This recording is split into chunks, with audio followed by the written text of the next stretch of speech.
안녕하십니까, 박사호입니다. 월드리딩 채널은 수익 정지 상태지만 늘 국제 정세에 대한 인사이트를 제공합니다. 이번 방송에서는 서방이 왜 그리 블라디미르 푸틴 러시아 대통령을 증오하는지, 그리고 러시아에 대해 어떤 오만한 생각을 가지고 있는지를 설명해 드리겠습니다. 블라디미르 푸틴은 러시아가 불구가 된 소련 이후의 국가에서 비교적 건강하고 현대적인 국가로 변한 마법 같은 순간을 구현해왔습니다. 푸틴이 소련 이후 거짓골이 된 러시아를 살려놓았기 때문에 서방은 그를 미워합니다. 소련 붕괴 이후 미국은 러시아에 대해 오만했습니다. 오만함은 제국의 묘지로 가는 데 있어 자주 동반되는 현실에 눈멀게 하는 독약입니다. 냉전 이후 황홀한 승리주의 분위기 속에서 미국 학자 프란시스 후쿠야마는 서구 민주주의의 승리를 선언하는 역사의 종말과 최후의 인간이라는 제목의 책을 출판할 만큼 자신감을 가졌습니다. 후쿠야마는 우리가 목격하고 있는 것은 단순히 냉전의 종식일 뿐만 아니라 전후 역사의 특정 시기가 지나가는 것도 아니다. 역사 자체의 종식, 즉 인류의 이념적 진화의 종착점이며 서구의 리버럴 데모크라시가 인간 정부의 최종 형태로 보편화되는 것이라고 열광적으로 말했습니다.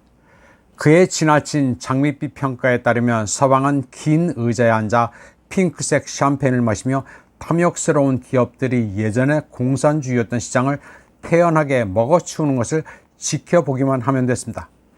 이때 러시아는 생명유지장치에 매달린 채 IMF와 월드뱅크로부터 엄청난 달러를 주입받았습니다. 이들 기관의 고금리 대출에는 값비싼 대가, 퀴프로코우가 수반됐습니다. 현금 양동이를 받는 대가로 러시아는 이러한 조직의 전문가들이 러시아 경제를 비자연스러운 모양으로 왜곡하고 바꾸는 것을 지켜봐야 했습니다. 이러한 무모한 개혁의 결과는 1998년 8월 루블의 완전한 재앙적 붕괴로 분명해졌습니다. 러시아의 끔찍한 경제 문제는 체첸의 지속적 위기, 고위정치 부패, 수세기 동안 알려지지 않았던 일반적인 국가적 불안으로 인해 더욱 심화됐습니다.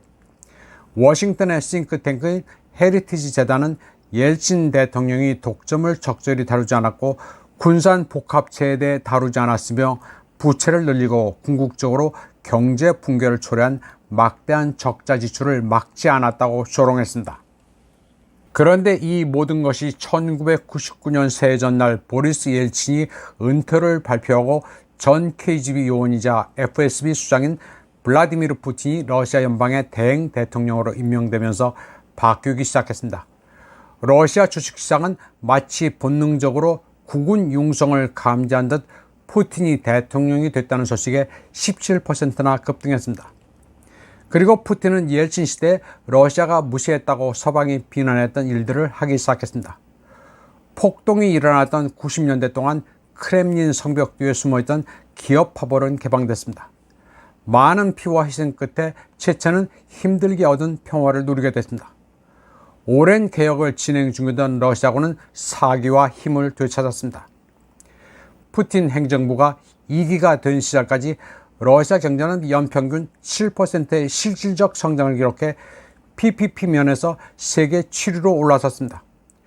푸틴의 2기 대통령 임기 동안 산업은 75% 증가했고 실질 소득은 2배 이상 증가했습니다. 러시아 근로자의 평균 월급은 80달러여서 거의 600달러로 올랐습니다.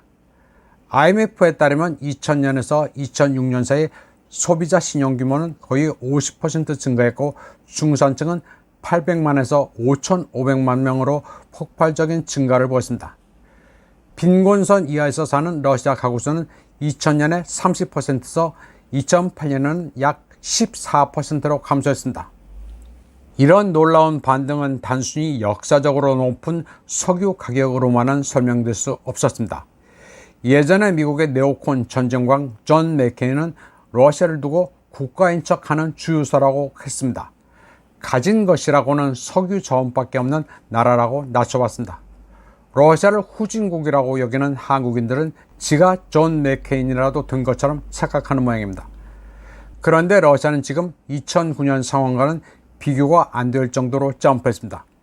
IMF는 올해 구매력 평가 PPP 기준으로 러시아를 세계 4위의 경제 대국으로 평가했습니다. IMF는 세계 경제 전망에서 PPP 기준으로 2024년 러시아의 국내 총생산 GDP가 세계 GDP의 3.55%에 달할 것으로 전망했습니다. 이는 3.38%를 기록한 일본보다 높은 수준입니다. PPP 측면의 세계 순위는 중국이 18.8%로 1위, 미국이 15%로 2위, 인도가 7.9%로 3위, 그 다음이 러시아였습니다. 본론으로 들어가서 2009년만 하더라도 러시아는 문제가 많았습니다. 알코올 중독, 흡연, 교통사고, 의료기술의 부족, 환경 문제로 목숨을 잃는 사람들이 많았고 출산율도 낮았습니다. 지금은 낮은 출산율을 제외하고는 대부분의 문제들을 극복했습니다. 러시아인들은 이제 술을 그리 마시지 않고 흡연 인구도 줄었습니다. 의료, 환경 문제도 크게 개선됐습니다. 미국은 러시아가 계속 낙후된 국가로 남아있어야지만 냉전 이후 얻은 유일한 초강대국 지위를 계속 누릴 텐데 푸틴의 등장으로 방해를 받자 미칠 지경입니다.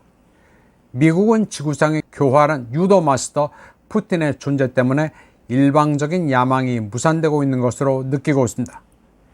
이번 방송은 여기까지 하겠습니다. 시청해주신 여러분 감사합니다.